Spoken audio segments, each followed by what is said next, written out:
This is our newest video in the series about the most interesting vehicles that a nation has to offer. But this time, we soar up to the skies. That's right, this is the first Climbing the Ranks video featuring aircraft. Finally! And we just had to kick it off with the planes of the Japanese tech tree. The first rank starts with Ki-10 biplanes that perform pretty much like biplanes of other nations. But that's just a start. Even in the first era, the unique traits of the Japanese tech tree start to shine through. For example, the Japanese were really good at designing naval aircraft. Take a look at, for instance, the A5M fighter, the first monoplane shipboard fighter to enter service in the world, and the direct predecessor of the legendary Zero. Then there is the H-8K2 bomber, that has more turrets than any other aircraft in the game, an achievement shared with the premium version of the same flying boat, the H-8K3. It's capable of taking a lot of punishment and can carry 2 torpedoes at once. The J1N1 is a twin-engine fighter armed with a 20mm nose-mounted cannon with limited ammo. Its high speed allows it to outfly almost any opponent at its BR, while 4 defensive machine guns make it an even tougher nut to crack. When we get to the second era, there is the Ki43 II waiting for us there, a light fighter type with excellent speed and great turn rate, sitting at BR 2.0. Sadly, the team behind the aircraft could only achieve all that by shedding a lot of possible weight. As a result, the Ki43 II is equipped with only 2 12.7mm machine guns. The A6M2 Model 11 is the legendary Zero that was giving Allied pilots such a hard time at the start of the war. Thanks to its low weight, this aircraft was both fast and extremely maneuverable. Although it can run into some really nasty opponents in the game, in the hands of a capable pilot, this is one of the most dangerous aircraft in War Thunder. The B7A2 is a naval bomber designed to carry a medium bomb load. A single 800-kilogram bomb is a great choice for mixed battles. This aircraft sits at BR 1.7, meaning that it won't face any heavily armored opponents. Apart from that, the B7A2 can also carry a single torpedo. By the way, that's one of the other notable strengths of the Japanese tech tree: torpedoes. Japanese torpedoes boast high explosive charges and can be dropped at high speeds, making them a very potent weapon indeed. The J2M2 Raiden fighter aircraft. Thanks to a great climb rate, the Raiden easily claims the spot above most enemies, and is great for boom and zoom. That's not to say that this is a slouch in a dogfight. It has good thrust to weight ratio and Fowler flaps, making it a formidable opponent in any dogfight.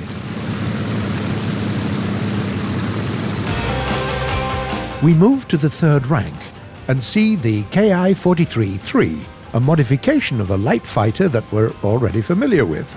This plane is as amazing at making sharp turns as ever, but now also has access to 2 20mm guns.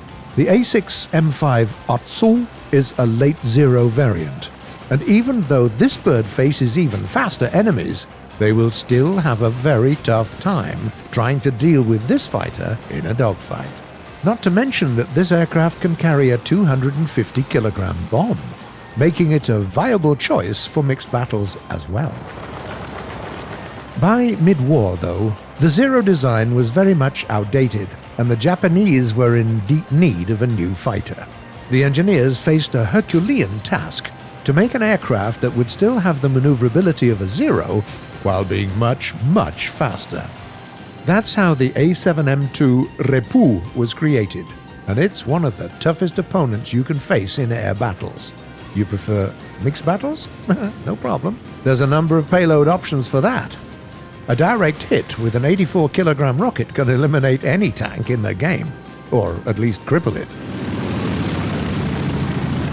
The B7A2 Ryusei is a naval bomber sitting at battle rating 4.3.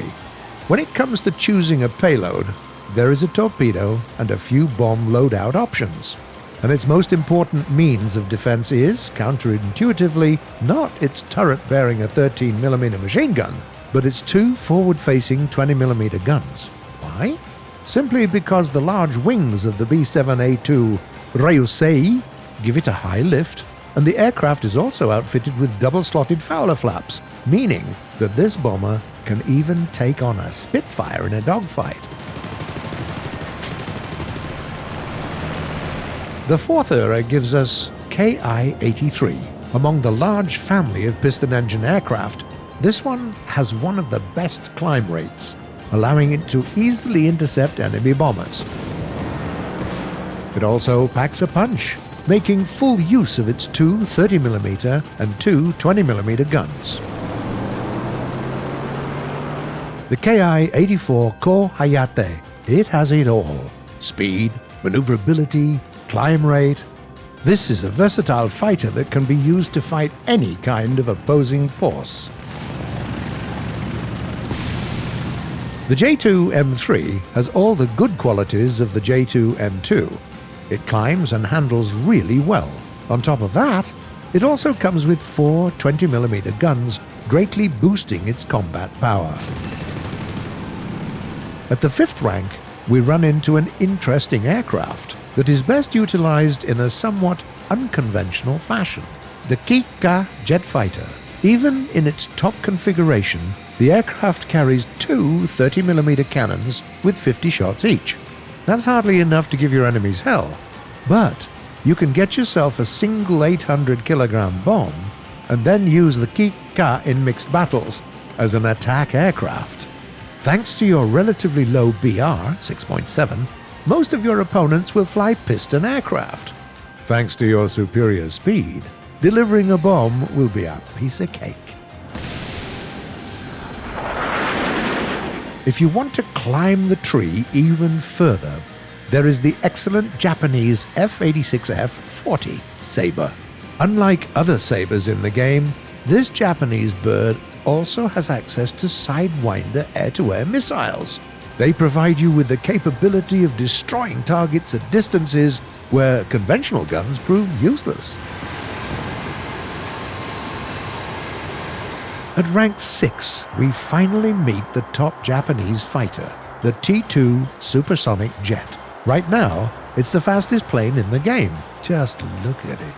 It has high speed and excellent climb rate, makes use of a radar station and a quick-firing 20mm Vulcan, and has access to air-to-air missiles. All of that allows the T2 to call the shots in every fight, at any altitude, and in any weather. Well, that's it for today. What are your favorite aircraft in the Japanese lineup? Please tell us in the comments below.